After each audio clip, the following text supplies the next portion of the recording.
अमीर जमात इस्लामी पाकिस्तान और सेनेटर सिराजुल हक ने बनू में एहतजाजी अरकान से खिताब करते हुए कहा कि कश्मीर के लिए जिंदगी मौत का मसला है। 45वां रोज है कर्फ्यू का सिलसिला बदस्तूर जारी है। कर्फ्यू के खात्मे के लिए कोई इकदाम नहीं किया गया। देखते हैं शरीफ की रिपोर्ट में। अमीर जमात इस्लामी पाकिस्तान सेनेटर सिराजुल हक ने बनू में इज्तिमाई अरकान से खिताब करते हुए कहा है कि कश्मीर पाकिस्तान के लिए जिंदगी और मौत का मसला है। 45वां रोज है कि कर्फ्यू का सिलसिला बदस्तूर जारी है और कर्फ्यू के खात्मे के लिए कोई इकदाम नहीं उठाया गया है।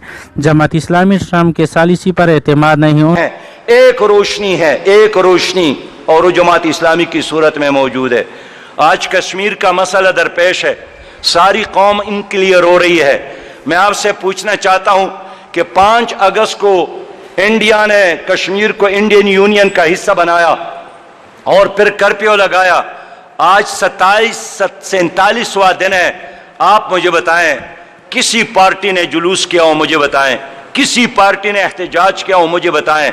सिर्फ कभी कभार बयानात की हद तक।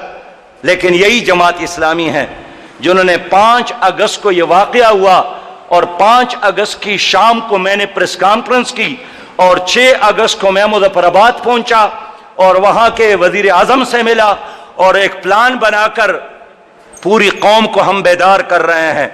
उन्होंने कहा जमात इस्लामी पाकिस्तान कौम को कश्मीर के मामले पर बेदार कर रही है। इस सिलसिले में पूरे पाकिस्तान में प्रोग्रामात जारी हैं।